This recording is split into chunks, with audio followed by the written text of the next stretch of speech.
kaya balik ana ing benang merah bengi iki Mbak Sri Wahyuni karo Mas Bima Cahya Kuncoro. Mbak Sri iki asli kelahiran Procot Nganjukno. Oh, ngono. Mbak Sri Wahyuni, Sri iki sinden wit cilik ning kenalku iki malah lagi ning isi no. Dadi sadurunge aku mlebu isi malah ora kenal Sri Wahyuni iki potongane kaya apa ora kenal. Oh iya, nek Mas Bima kae wis kancaku runtang-runtung kancaku ngalor ngidul. Oh ngono, kowe semester 1 nganti lulus. Ngono Mas Bima Cahya Kuncoro. Mas Bima Cahya Kuncoro dadi wis semester wis kancaku maneka warna, ya wis kanca ngalor ngidul. Tirakat yo karo Mas Bima yo tau, kungkum bareng yo tau ning Pengging. Iya. Yo karo Mas Bima iki tau no. Dadi pengalaman maneka warna sing wis tak lakoni karo Mbak Sri Wahyuni karo Mas Bima Cahya Kuncoro. Bengi iki awake dhewe ditangisi karo Mbak Sri karo Mas Bima, kanca-kanca ditangisi supaya melok-melok uyung-uyung anyeng uyung anggone Mas Bima Kang Sarta Mbak Sri wis pinala kramakake. Wah ya wis mengucapkan selamat. Wis mau sore aku lagi petuk Mas Bima Cahya Kuncoro tak salami no. Oh ya. Selamat. Ayo, selamat tiba dalam ngono ya. Lah iya. Iya ya maaf, ya matur nuwun. Aku ning kene ora iso paling tutur sembur uwur apa-apa, isaku mung donga. Oh, mung donga. Isamu mung donga. Muga-muga sak rampunge seluruh rangkaian adicara ya kuwi pernikahan antarane Mbak Sri Wahyuni karo Mas Bima Cahya Kuncoro ing tembe burine dadi keluarga sing sakinah mawaddah warahmah fi dunya katal akhirah.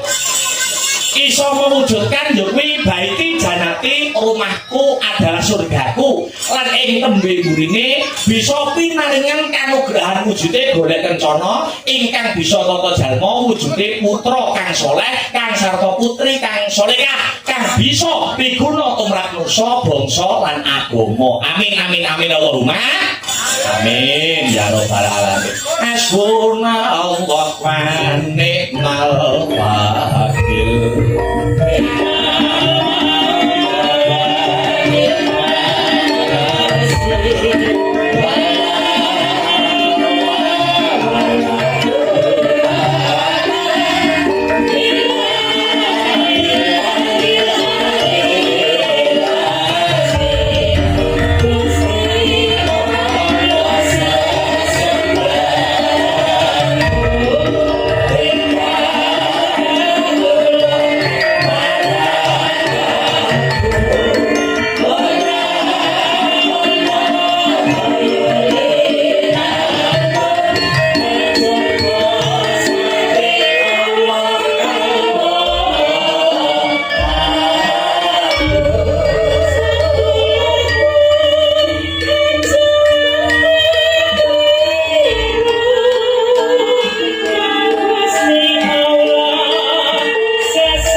gelaran ana ing bengi iki uga disiarke langsung ngono. Ya kuwi lumantar channel YouTube Astabrata Media. Ngono ya, Mas. Kabeh para tamu undangan sing padha kepareng rawuh ndongake Mbak Sri Wahyuni, Mas Bimo Cahya Kuncara. Ayo, ora mau penonton kang ana ing TKP, ora mau penonton kang ana ing lokasi. Ngono ya, Mas. Nek kabeh sing memantau lumantar channel YouTube Astabrata Media kabeh padha ndongake. Kang lagi dipolokramakake. Ahli sufi mengatakan dongane wong 40 babak timbang karo dongane wali siji. Ya, tamu undangane muncul kan wong 40. Iya, durung sing para sutresna budaya sing hadir. Durung sing memantau lumantar channel YouTube. Iya. Dadi wali pirang-pirang sing ndongake Mas Bimo Cahya Kuncara kang sarta Mbak Sri Wahyuni. Pancen kapara nyata. Iki pancen awake dhewe wis disambat wit suwe no. Iya. Dadi awake dhewe gelem ora gelem ngeboti tembung sagu. Ya.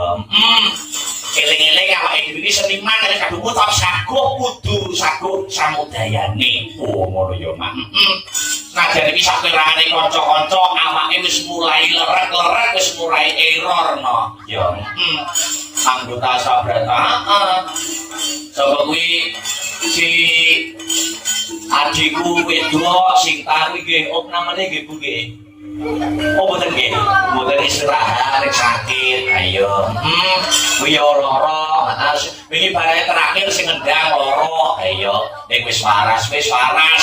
Mergo ya wis kaya ngene no, seniman kuwi dituntut mergo pola hidup seniman kuwi ora sehat, melek bengi ngrokok banter, kopine ora leren. Iya Mak. Ya sak bisa-bisa jaga kesehatan. Saya tanggal 28 wingi ning Ngawi, terus iki bengi ning Bojonegoro, saiki ning Mbak Sri, sesuk terakhir ning Sumbersana Lingkong. Iya, ora leren. Mau jane aku yo rada masuk angin no. Iya, sore kula tangiku mung magrib aku lagi tangi. Iya Mak. Ora apa-apa. Besok sik sak bengine. Sik suwengine tanggal 1 prei kanca-kanca ndang adus ndang keramas. Ya. Tanggal 1 ya. Hari kelon sedunia. Iya. Kalau ya, kalau ada giling. Iya Mak. Alhamdulillah, syukurillah. Ya. Iki yo saka kersane Mbak Sri wis dipilih dhewe Sri sing ngewangi sapa ya apa-apa diurus mantene dhewe. Iya Mak. Sasi dene sak apa-apane sing nuding Sri dhewe aku ora melu-melu, Pak Barok ora melok-melok, Mas Firman ora melok-melok. Iya. Wis dadi kabeh pasrah Sri. Ya kira-kira sing dicocoki sing dijungune ati ning Sri iki sapa sing dituding. Iya Mak. Ya ora apa-apa. Ning uga bengi iki dirawuhi akeh kanca-kanca senior seniman. Iki untuk laporan. Yo. Seniman akeh sing rawuh, Mas Ibu Caruban, Mas Wahyudon Jember, Mas Anggit Karanganyar. Ya, kabeh padha rawuh. Ya, ngesreni Mbak Sri Wahyuni karo Mas Bimo Cahya Kuncara. Wah ya, akeh sing padha rawuh. Matur nuwun kula sampun dipun berkahi. Ya, awake dhewe rumangsa isih dadi dalang ajaran, isih akeh kekurangane tinimbang liyane no. Isih akeh ya kuwi perlu belajar dumateng para pemunden-pemunden, para senior dalang. Ngono ya, Mak. Ning niate awake dhewe ora ana liya kejaba mung golek dulur karo menghibur para warga masyarakat. Ngono ya, Mak. Kanjeng Nabi wis nate paring dawuh, sok sapa sing seneng nyambung tali silaturahmi, tali paseduluran, insyaallah bakal dijembarke rezekine, didawake sing dadi umure. Oh ya, iya Mak, ya ngesokake dawuh.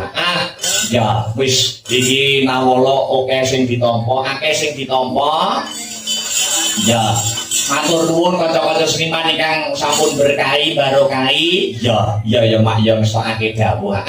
Timbang nonton cilik kerah no. Ya, lu nonton awake dhewe. ngesokake dawuh wis sing penting dengan landasan utawa dilambari prinsip asor kang anggunggung diri ngalah orang ngalap menang kebak rasa pangapura ya ngesokake dawuh awake dhewe sowan mrene ora ijen iki wono Mas Bagong Glodor oh iya iki lagi perdana ketemu ya kuno ya daleme Palur Karanganyar Pengeram iya diaturi minggah ning pepanggungan atur minggah ning pepanggungan sepote aja pleroki babaske pralayar ngono ya monggo Mas Bagong ngancani kula ikut andil menyapa para warga masyarakat kang sarta tamu undangan pada malam hari ini sepote to ya ya